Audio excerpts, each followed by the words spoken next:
Welcome to UC San Diego. Thank you for joining our webinar on health requirements for incoming students.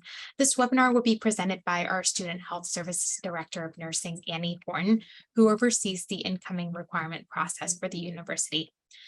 The Student Health Services nursing team will be your point of contact for this entire process. They are here to support you as you work through these health requirements. This webinar will be recorded, and I will be dropping the link in the chat for you to get to the recording. Many frequently asked questions will be answered throughout the presentation, so we ask that you hold some of your questions until the end.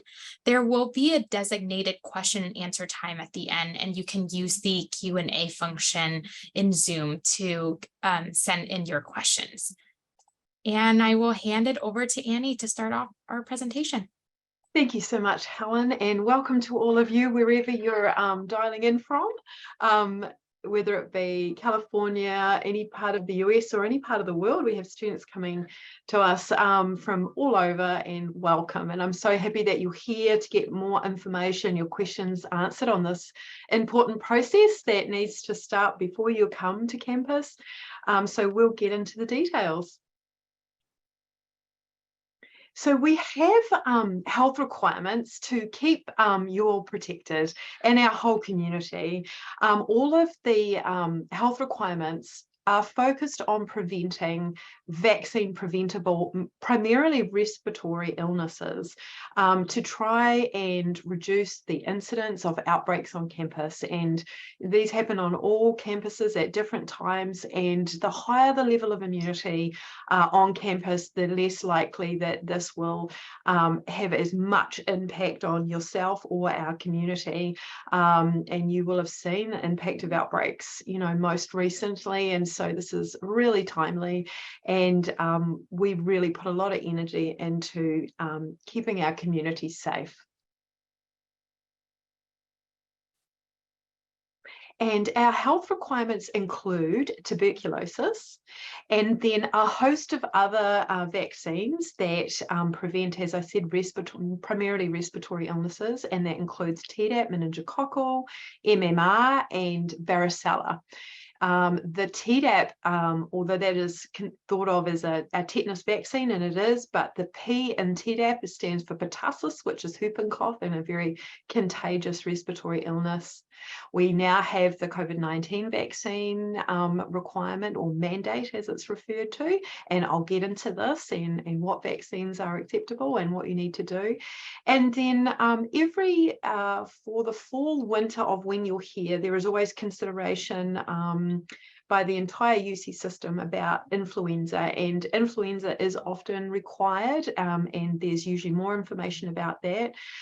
Next season's flu vaccine doesn't come out yet, so this one ends at the end of this month, so the 30th of June, where all the vaccine expires, and then the new flu season vaccine starts usually up in September normally, but occasionally it's a little bit earlier than that. But that is something that you would get when you're at campus to protect you through the fall and winter.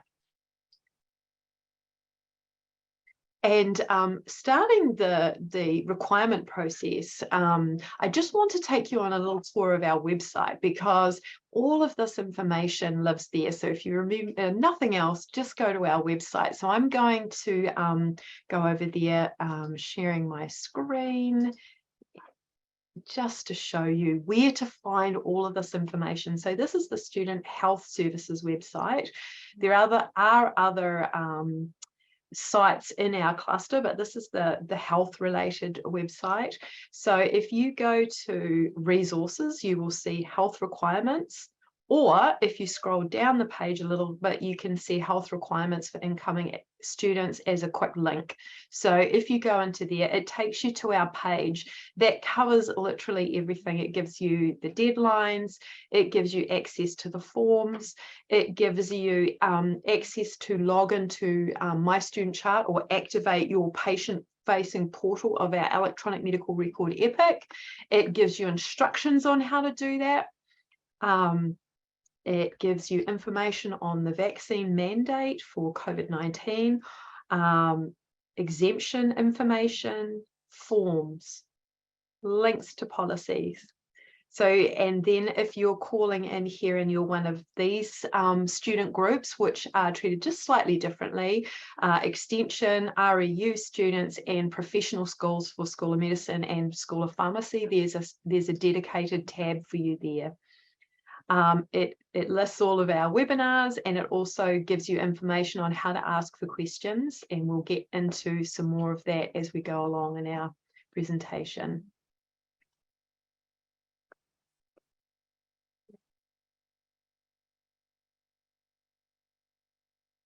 Thank you, Helen. And now the next most important thing is, and I mentioned it before, is signing up for MyStudentChart.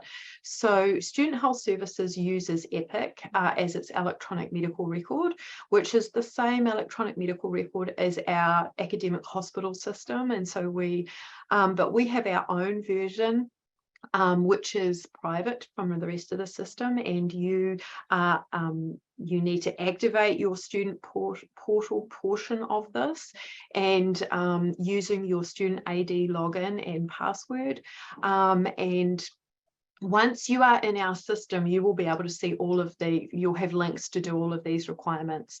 We load students into our system every Wednesday. So if you are a late accepting student and you can't log in, or you're in there but you can't see these forms, you may just need to wait till the following Monday. So we load everybody's demographics, the basic information in on a Wednesday, and then Friday, Saturday we upload and finalize all your academic information. And it's the academic information, so the incoming term that you're coming in on fall 23 for most of you, then that triggers the need to have the incoming requirements done, and so then all of what you need is available to you. So if there's any delay there, just wait until the following Monday and try again. If at that point you still can't find yourself in there, then I will show you what to do at that point. If you have any issues with your AD, you haven't been given an AD login or password,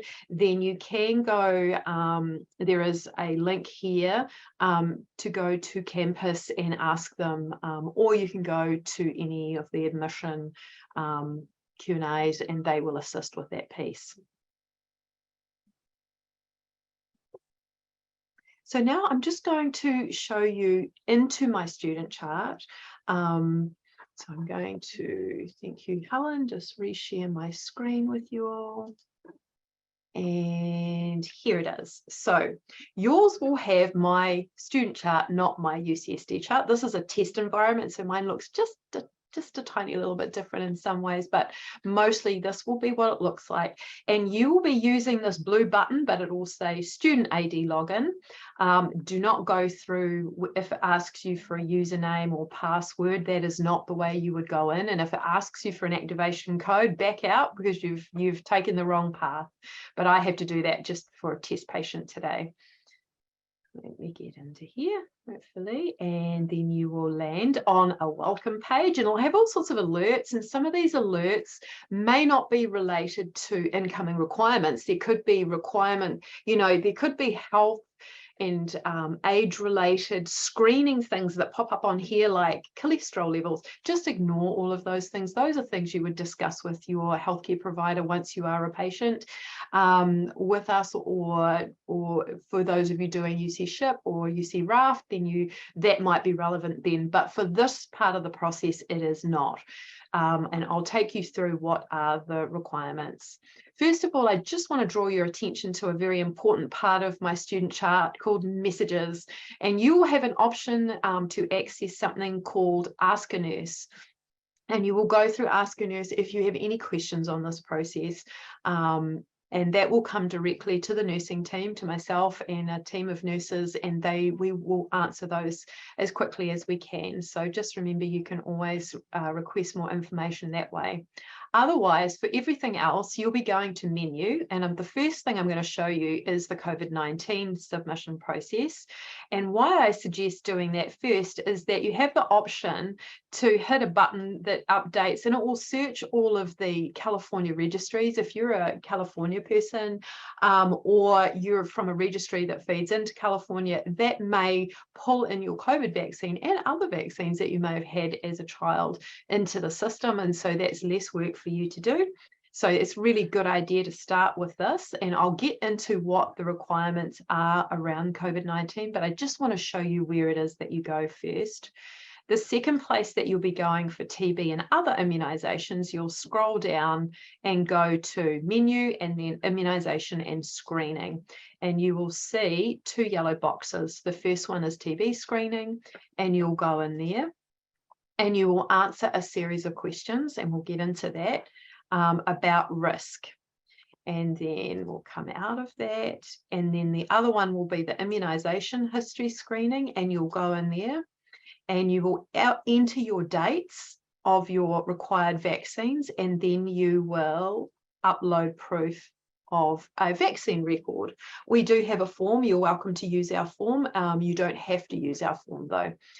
And you will enter all of the vaccines in here. One will have a star next to it simply because we had to do that to allow the form to submit. But you need to enter all of the required vaccines. Don't just enter varicella and upload a record, because what happens then is that the team on this end then has to manually enter your dates in, which takes a lot of time. We're receiving, you know, sometimes in excess of 13,500 records from you all. And so we don't have all of that extra time to do this. So it's very important that you do all of what's required. So you're entering all of your required dates in here. And if you hover over any of these little info bubbles, you'll get some more information there. So it will give you some guidance. We also have dates in here of non-required vaccines. So starting from HPV onwards, these are just good to have but we don't require that you have them in there. But if you have those dates on your vaccine records, I would strongly encourage, and we really appreciate you entering them in if we ever are in a situation. For example, some years ago in San Diego, we had a hepatitis outbreak. And it was very, very useful to know which students had had that vaccine before, so we could reach out to those that hadn't. So it's very helpful. Also, if you plan on doing study abroad, we assess all of your vaccination status, and so it's extremely helpful to have these in. So as many dates as you have had, we appreciate it very much. And so that is the two places that we have that you need to go within MyStudentChart. Okay.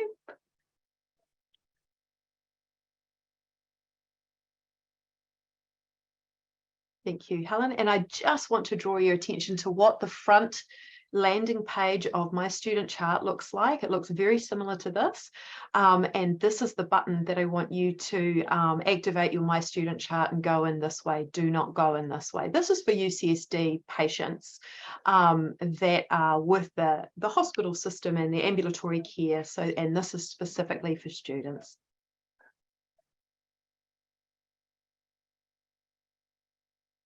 Now getting just a little bit more into some detail. So I would really strongly encourage you to take care of your TB requirement first. And why that is because all of the deadlines are set at July 10th, but we place academic holds on tuberculosis requirement first, simply because we are screening for potential for active people with actual TB illness itself. We don't want folk coming onto campus or into housing or into lecture halls if they have TB, which is pretty self-explanatory. So we really want to get this work done before you come to campus. And you would have seen when I showed you MyStudentChart, there were a series of 5 TB risk questions. So you go through that and the system will prompt you if you need to do TB testing. So some of you will not need to do TB testing and some of you will, depending on risk.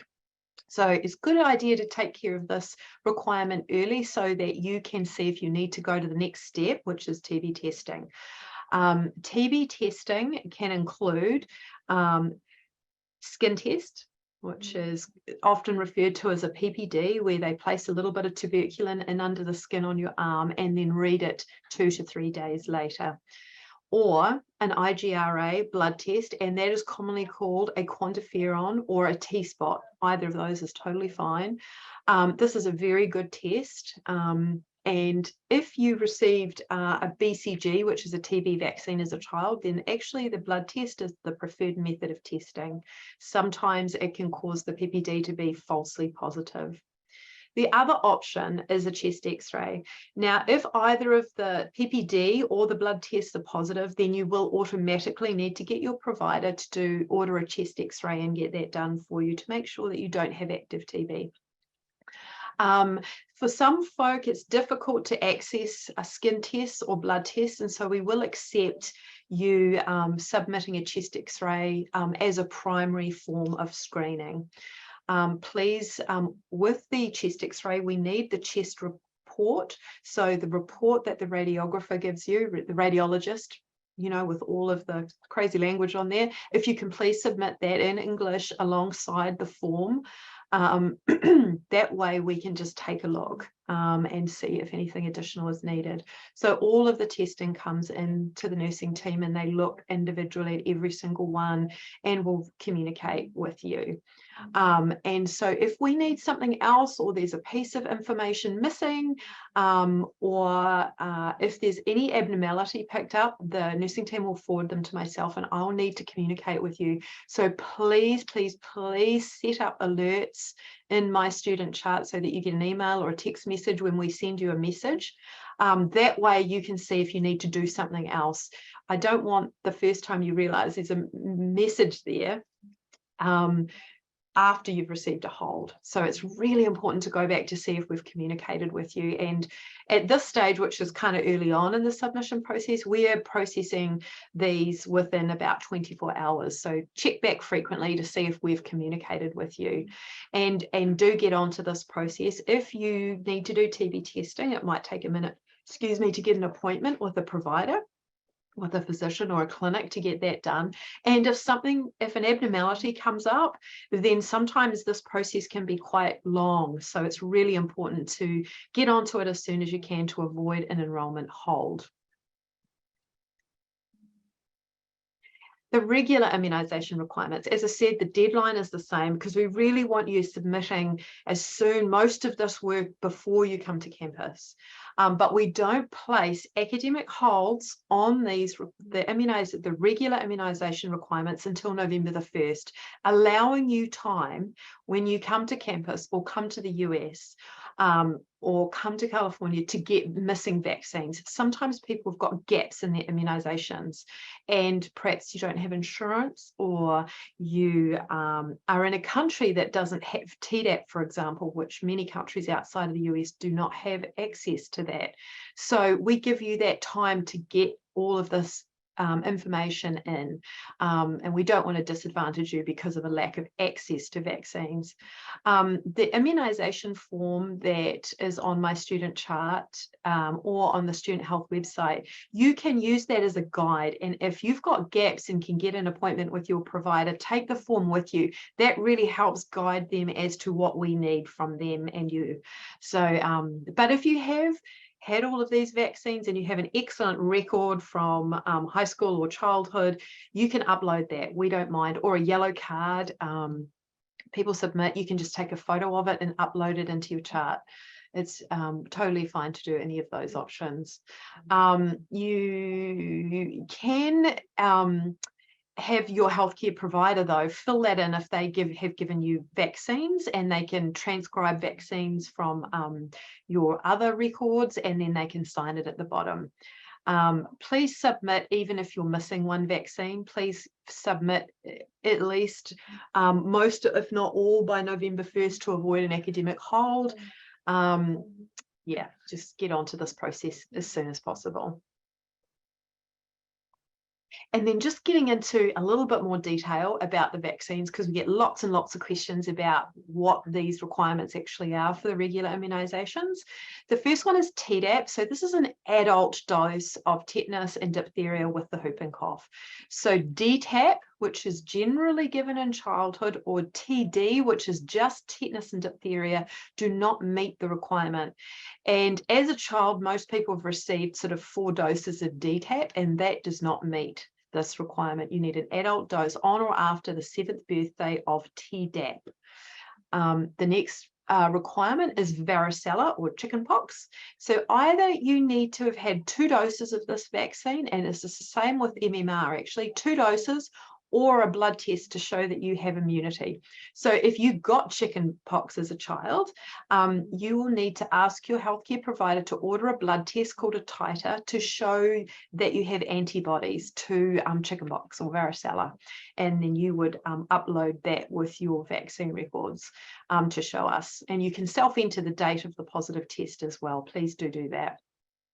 The 2 doses of both varicella and MMR need to be 28 days apart, and the first dose needs to have been given on or after your 1st birthday. If it was given before then, you will need to repeat a dose or get a blood test to show immunity, because we know prior to the age of 12 months, many babies have circulating maternal antibodies that wipe out some of this stuff, and so we can't guarantee that you'll have adequate protection. So that's why we do that. And both varicella and MMR are considered live vaccines. That's why they need to be given on the same day or 28 days apart to be effective.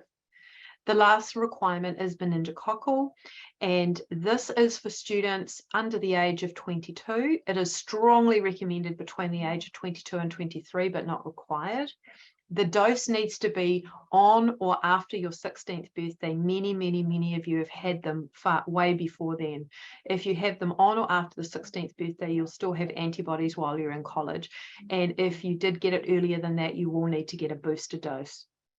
In the US, the brand names are Menactra and Menveo, and then there's a new one called Menquafi that some of you may have had. It's fairly new on the market, but it also will make you compliant for this requirement.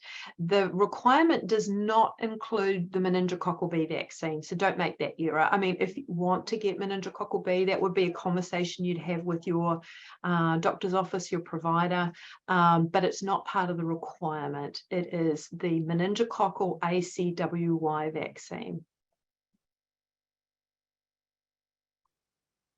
And our newer requirement or mandate is COVID-19 vaccination. And again, deadline July 10, but we don't place holds for failing to take action until November 1st. So you have a little bit of time to get vaccines if you need to.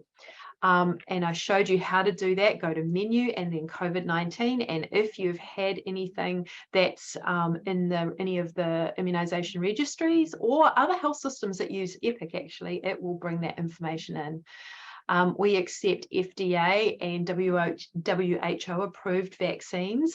And so I have listed, I think I've got all of the ones that have been approved by the WHO there. If you cannot find the vaccine that you received on the drop-down list in MyStudentChart, it is likely that it has not been approved, because we only included approved ones in there. If you received a vaccine that is not approved, what you can do to meet compliance is get one single Pfizer or Moderna dose in the US of the newer bivalent, which is the only one that's available in the US presently. Just one dose of that and you'll be considered complete as far as this mandate goes. What we need you to have is a primary series. So for the majority of vaccines, that means at least 2 doses. And we really strongly recommend you to get the latest COVID bivalent booster so that you have protection while you're here and in the community, to keep our numbers, give you extra protection, reduce complications, and it's freely available in retail pharmacies in the US and also here at Student Health. in Nurses Clinic, we run this vaccine clinic. If you have a religious belief, that means that you cannot get this vaccine. On the main immunization form, you will see at the bottom that there is a way of actively declining, so that you can do that. You don't need to apply for that. You just need to decline and sign and date that. There are medical exemptions available if you have had a past reaction to a COVID vaccine, or you had any sort of issues, or you have a health condition that means that you can't get vaccines or this vaccine. Then there is a form on the website that you can fill in and have your provider fill in, and then you will submit that through Ask a Nurse. And there is a topic in Ask a Nurse that specifically says vaccine exemptions, and you can send that through.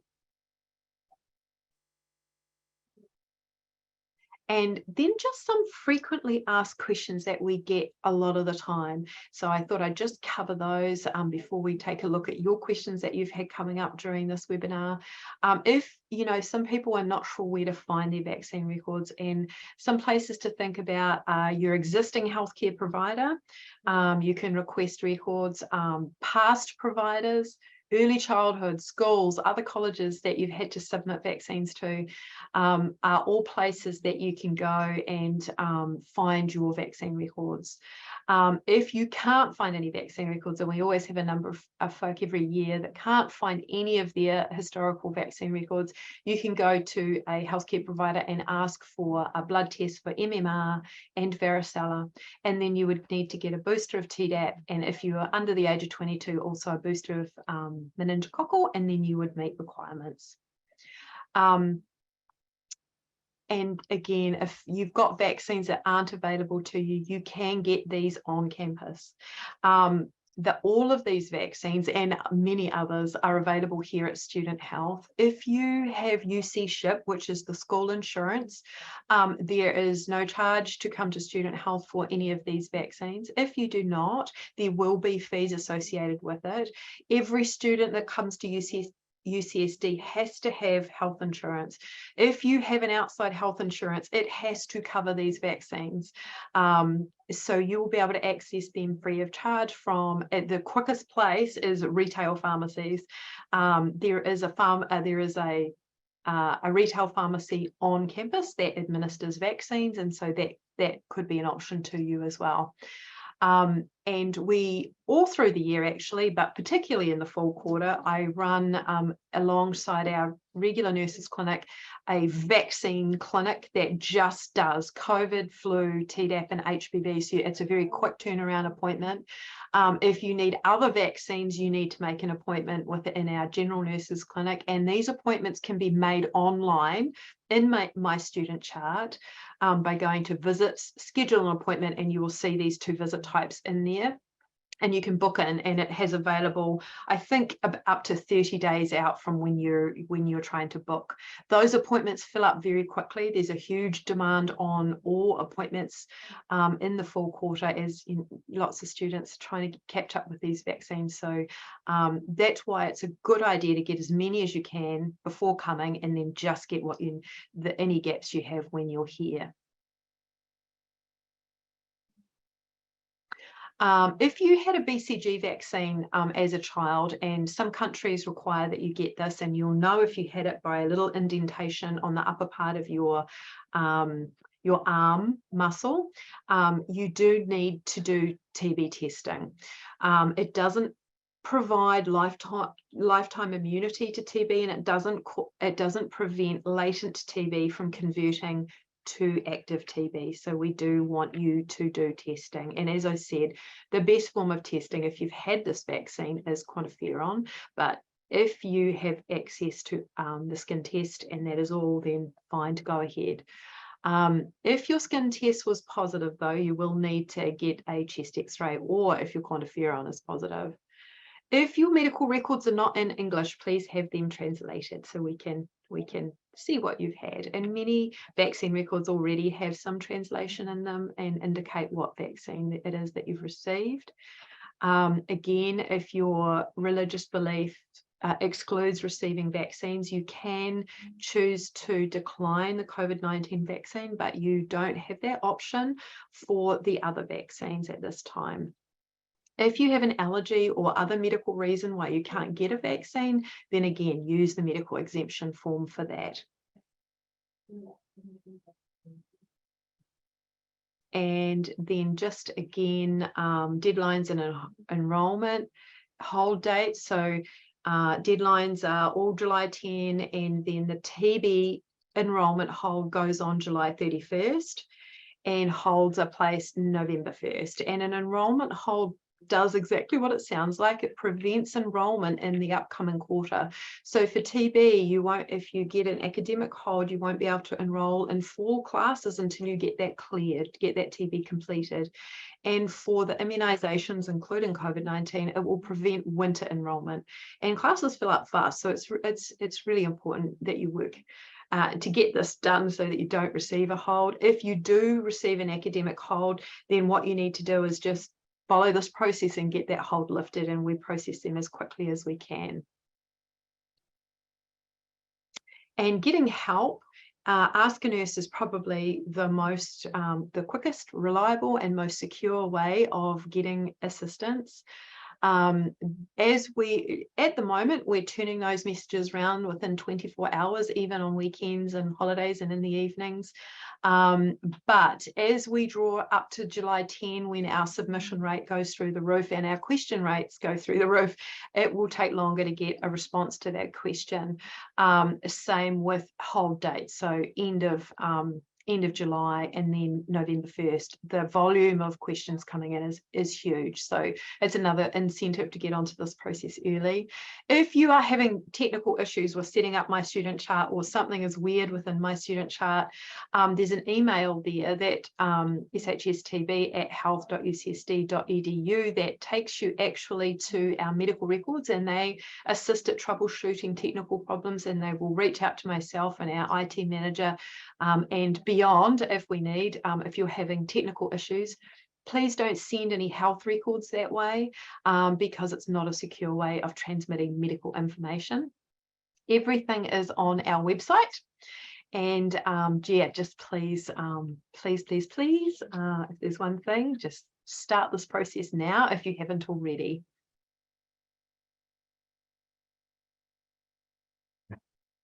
And then we're here to help you with this process. This is an actual picture of some of the team. It's just a small portion of the team. This was in the springtime, and these are the nurses and some medical assistant and front desk folk that assist in this process as well. And these are the people you'll be communicating with. Remember that we're real people on the end of your questions. We're here to assist you, and we want to help facilitate this process. Just, we can't, sometimes there's so many messages come in, it's going to take us a minute to get to it. So please do your piece by getting onto this process as quickly as possible. This is also the team that will be administering vaccines if you choose to come to us in the fall. We really look forward to seeing you.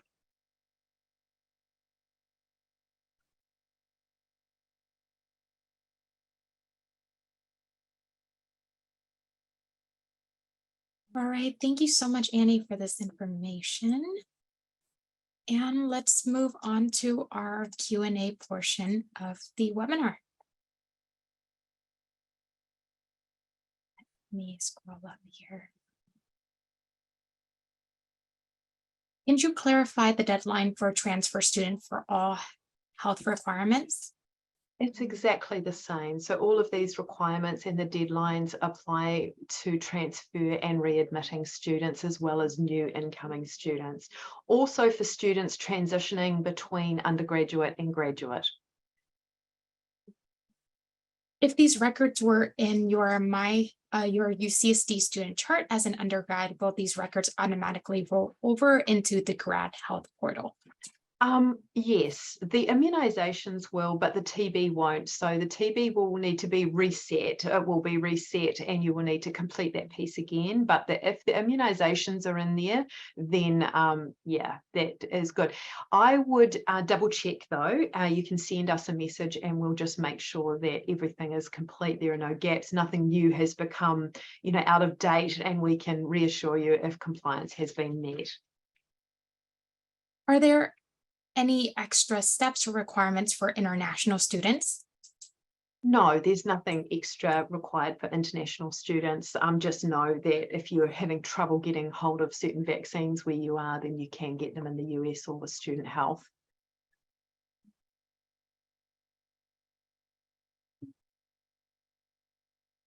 For the immunization screening form, may we return the form to fill it out? For example, fill out some part today, some part tomorrow, or does it have to be complete in one go? Yeah, it's unfortunately, the system doesn't allow you to go back in and add extra vaccine dates as you get them. So if you need a little extra time, wait till you get the vaccines, as long as you get it in before November 1st. If you have submitted the majority, but say you get an updated meningococcal, you can send that information through Ask a Nurse and we will update it for you. For the meningococcal vaccine in the requirement form, it's recommended for students up to the age of 23. If I'm beyond that age, do I still need to submit proof of that vaccine record? No, you don't. So required up to 22, strongly encouraged up to 23. Beyond that, there's no recommendations. Okay. Will online grad students be required to have all these records submitted by 7/10 as well? It depends. I know there are some online courses. It may be worthwhile checking with your admissions, graduate admissions folk as to whether you need to do these or not. If you are never ever going to be coming on to campus during your study, then it is unlikely that you'll be needing to do this. But if you are at any point going to be coming on campus, you will need to complete the requirements. Can I get the titer test for all these listed disease and only submit the titer results instead of dates? Yes, within that online form that I showed you, you can submit positive result dates for measles, mumps, rubella, and varicella. There is no reliable blood testing for Tdap or for meningococcal, so you would need to get those two vaccines. But for the blood tests, yes, that counts in the place of vaccine dates. Has there ever been TB on campus? I am aware that it is a disease on the decline in the US. Skin test doesn't work if you have been vaccinated for TB. There have been active cases of TB on campus, and that was one of the reasons that UCSD was the first campus to implement screening for this disease.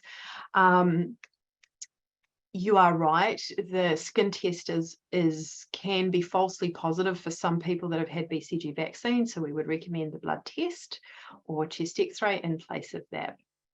And the highest incidence of TB in California, particularly, is from folk coming from outside of the US that have latent TB that then converts to active TB. So the quantiferon will definitely pick up latent TB. And if that's what you have, we will encourage you to get treatment for that. Is the hepatitis B vaccine required? Not for a regular incoming student. It is required for School of Medicine and School of Pharmacy. Otherwise, it's strongly recommended, but not required for an incoming student. How recent should the COVID vaccination be? So at this time, the mandate just says that you need to have had the primary vaccines, but we strongly recommend you receiving a current booster if you haven't already.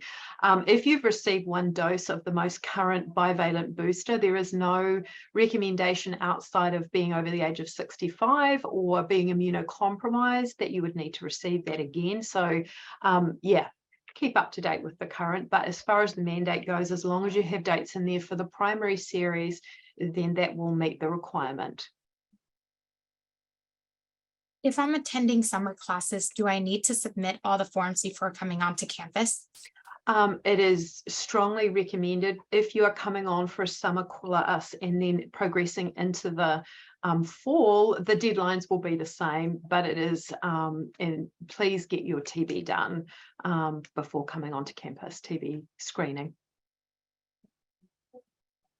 For TB chest x-ray not in the US, on the website, it says I can go to a primary care health provider. Can I infer that as long as the x-ray report is in English, I can go to any local hospital for the x-ray? Absolutely, yes, you can get that done in your own countries, or you can get them done here or wherever. Yes, as long as we can read the report, you're good. I have taken the DPT in my country. Is it the same as a TDAP? Probably not. It likely was given to you younger. There is a slight proviso for a couple of the countries, but enter your most recent date, and the system will actually reject, it will show us that you're not compliant if it doesn't meet compliance. If you're an older student who had chickenpox, is having the Shingrix vaccine sufficient for the varicella requirement, or must you do a blood test? No, Shingrix prevents complications of varicella. It doesn't actually prevent varicella itself, so you will need to do a blood test. I'm 28 years old. Do I still have to register the meningococcal vaccine? No. Can we still upload the immunization history screening questionnaire after the deadline or after 7:10? Or we cannot submit it anymore and need to meet the immunization another way? No, it stays open until you do it. That's how I know who has and who hasn't submitted. So it will remain open until you make that submission. I had TB testing before I entered my undergrad at UC Irvine and it's negative. Do I still need to do a new TB screen test, or can I use the older one from 2018? That is a really good question, and unfortunately the answer is no. You need to have had a very recent TB test, so within the previous 12 months. So September 2022 to September 2023 is the kind of time frame you need to have had that test done, and even if you haven't gone out of the US. So if you're from another country and needed to do that testing, even if you've stayed in the US the whole time, you do need to do TB testing again, because we pick up latent TB. For the proof, can the doctor sign a note telling which vaccines has the student received, or are certificates required? No, any kind of record is okay. On the bottom of our main form, there's a place there you can enter your COVID vaccines. And if you have your provider, your doctor sign that, that's good proof. When our status says UC immunization requirement due completed, does this mean that we do not have to worry about any other vaccine deadlines? I'm not sure where you would be seeing that. I'm not exactly sure.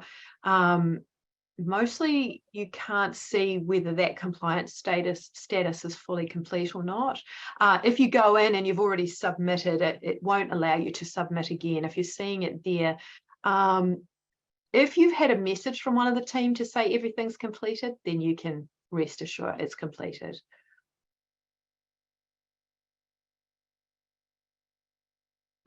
If you've had 2 meningococcal vaccines, should we put both dates when uploading the immunization history screening?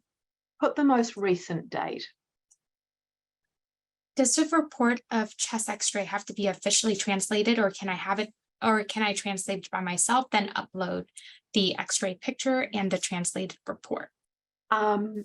For chest x-ray reports, please get them officially translated. It's a very hard thing to translate, even in in your own language, if you read a report, it's quite confusing. So we do ask that you have that translated, and unless requested, we don't need the actual copy of the X-ray image itself. Occasionally we may request it if there's complications, but under normal circumstances, we don't need to see the X-ray itself, just a translated report. I'm currently traveling and don't have access to my records. Can I submit them by July 15th? Yes. Okay. If needed a TB test and I've already had one this year, can I submit that one, or do I need to get a new test? You can submit that one, that's fine. As long as it's within that 12-month period, it's fine.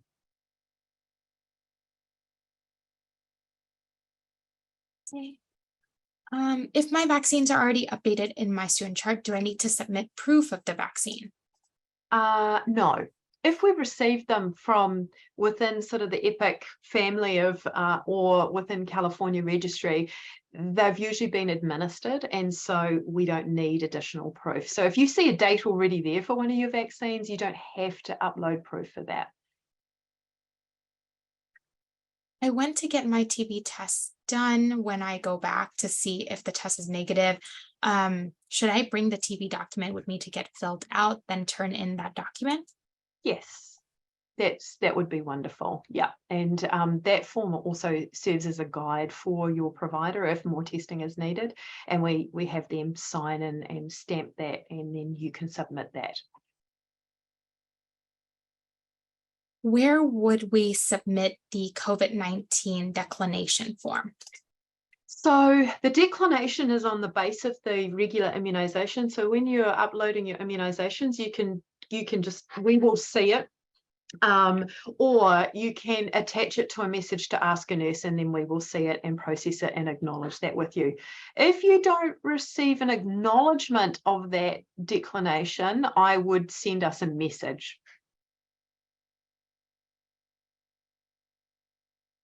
Okay. Would submitting proof of immunization after the deadline affect our admission? Only if it's beyond, it will affect enrollment, not admission. So if you've accepted admission, you're coming. It will impact if you submit after the hold date, which for vaccines is November 1st, it will prevent you from enrolling in winter classes, or if it's TB, fall classes. So that's how it impacts. Is the COVID booster mandatory? I've had 2 shots, but not the booster. However, I could get it, but it would be later than July 10th. That's fine. So put your dates in of your primary series, and then we would love it if you got the booster at any time.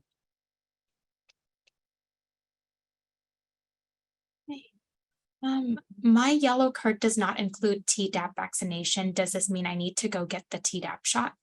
Probably. If I see that cholesterol screening is overdue, do I need to do it? No, that's one of those age-related health screenings that I talked about at the beginning that, you would talk about with your healthcare provider as to whether that's appropriate or not.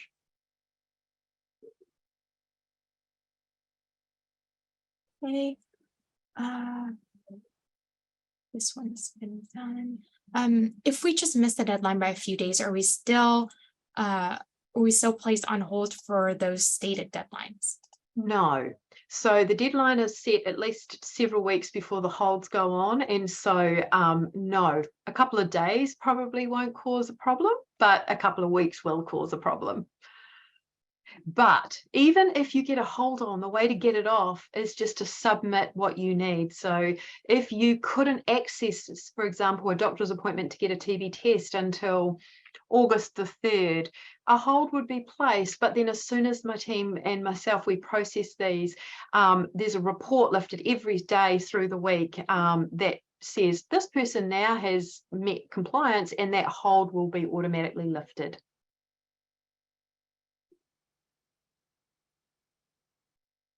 What does the primary series mean? So the initial 2 doses, usually of most vaccine, apart from maybe 2 that was a single dose. So for Pfizer, that was the initial 2 doses that you received. For Covishield, it's those initial 2 doses that you would have received, which is considered the primary series, which means the first. Primary just means the first. Can we come get our vaccines during the summer? You can. You, as incoming students, you now are eligible to use student health services. Please bear in mind, though, that you would be charged for the visit and for the vaccine. So if you have an outside insurer, they will cover all these vaccines. So you would be best going somewhere that maybe covered that. But there are a number of students that do come to our clinic through the summer. Maybe you don't have insurance, or some other reason, or it's just more convenient for you, you are welcome to do that. We can give you the costs of all of the breakdown of what you need. Our front desk, as our front desk teams are used to doing that for students. Thanks, Helen. The translation of foreign records must be done professionally or by a healthcare provider, or can I do it by myself? Sometimes for vaccines, it's quite straightforward because it's just 1 or 2 words. But for a TB report, again, have it professionally done by a health professional. If you submit records in vaccine records and we aren't sure, we will reach out to you to get clarification. If I've gotten vaccines, and since it would have been free if I've gotten them under UC Ship on campus, can I get a reimbursement for the one that I got? No, it doesn't work retrospectively in that way. If I received Hep B as a child, do I need to enter these dates, or for Hep B adult 18 years older? Hep B is kind of mostly a once in a lifetime series of vaccines, and so whether you receive them as a child or an adult doesn't matter. Those dates would still be relevant. Same with hepatitis A. And bear in mind, these 2 vaccines are not required, just strongly recommended. Can you walk us through where to find Ask a Nurse? Yeah, so in MyStudentChart, you just up the top is messages, and in fact in the menu there's also a place that says messages, and then my version of this test environment doesn't have that button, but you will go in there and you will see Ask a Nurse as an option, either in the drop down or on the hard left hand side, and that will just directly come in. Usually within Epic you can only communicate with people that you've already seen, but for this we've created a custom page that you can message us no matter where you are and whenever. Uploading duly signed forms for each of the requirements should be enough, or do we need to upload additional supporting documents? No, as long as you've got a record. MyStudentChart won't let you submit the dates you've self-entered without there being a record. So as long as there's any type of record, it doesn't have to be signed. It could be a yellow card or a printout from an electronic health record that you currently have with your current doctor. It doesn't matter. If it's clear and if, you know, we're fine with that. Okay. What is the difference between the meningococcal immunization and the meningococcal B vaccine? The strains are what is different. So it doesn't include meningococcal B. It includes the just straight standard meningococcal. Sometimes it has ACWY after it. Menactra, Menveo, Menquafi. Those are all of the brand names that you may see with that. You may be from places that have different brand names, but it's just the standard meningococcal vaccine, not the meningococcal B.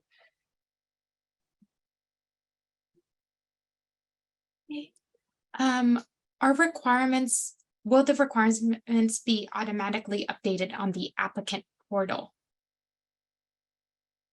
I'm not sure which. Yes, you will see it actually. Where you go in and self-enter the dates, once you've submitted, you will see all the dates of each vaccine listed on that page after that. So I think that maybe And yes, when you submit them, we see it in a different view, and we see it in real time as you submit those vaccines.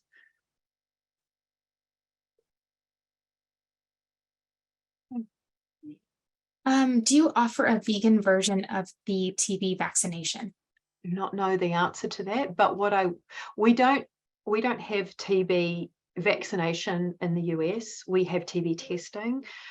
If you're referring to the skin test, if there's a component in there that you can't have, then I would recommend getting a blood test or a chest X-ray in place of it. And I'm not 100% sure of the all the ingredient list of the tuberculin. What is the process for vaccination exemptions for health reasons? So the form is on the website. It covers all vaccines. You would have your doctor fill that out, and then you would submit it to Ask a Nurse. It would come through to me, and I'll let you know that I received it.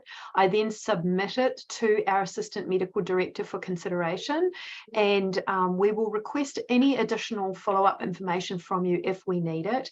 If you're requesting an exemption from a vaccine that you can get a blood test for, I will ask you to get the blood test in the place of the vaccines, just to see if you have any immunity and why that's useful. For example, if we had a mumps outbreak on campus, and we can see students that have medical exemptions but actually have existing immunity to mumps, then we know that you have some protection. For students that don't, we wouldn't. And you were, say, living in the same housing as the student that come down with mumps, we may suggest that you receive, that we may do a blood test, and we can advise protective measures, etc. Must the titer blood test be either IgG or IgM or both? It's IG. Oh gosh, it's just, let me check that. Helen, can you go on to the next question, and I'll just confirm that. Yes. If I have taken the BCG vaccine, is the blood test preferred to counter false positive in case of skin tests? Yes, correct. That's exactly right. Okay. Is there a way to check if we have finished submitting all the required immunization screening on the website? Just by, you can see the dates you entered, but it doesn't say you have completed. If you aren't fully completed, the nurses will reach out to you and tell you which ones are missing and how to achieve compliance, because sometimes students enter, for example, they may enter 2 dates for varicella and think that, you may think, oh, that's me done, that's the requirement, but the first dose is given before the age of 1. So we will reach out and advise you on what to do in those circumstances. If you complete everything, you probably won't hear from us at all. But if you're missing things, we will definitely send you a message regarding that. Presentation mentioned 1 dose of the meningococcal vaccine is required, but the form mentions 2. Could you clarify how many doses are required? The form has the ability to put 2 in because many people receive the first dose before the age of 16. So I just put 2 there to indicate you're going to need a booster. So you would have had 2 doses, but it doesn't require 2. It just requires 1. And actually, I just checked this over the weekend. There's no recommendation for a second dose as far as a primary series if you receive that first dose on or after the 16th birthday. Just to clarify, Tdap, MMR, varicella, and meningococcal are the only vaccines required, and the others are recommended. Is that correct? Can you list those again, Helen? Yes, Tdap, MMR, varicella, and meningococcal. Those are the required core four, yes, and the rest are strongly recommended. Okay. The COVID booster is highly recommended but not required. Is that correct? Correct.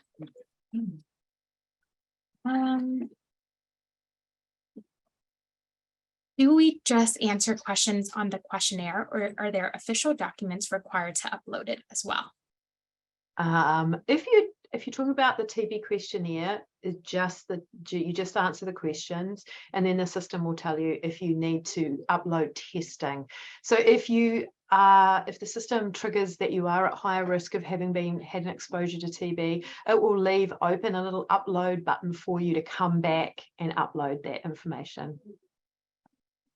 Looks like we are about to be at time. So some reminders before you go. If you have any other very specific questions about your circumstances, send our nurses a message in Ask a Nurse in MyStudentChart. If you have technical difficulties, send an email to shstv@health.ucsc.edu. All this information is also on our website, and I've dropped the link in the chat again. And that is it.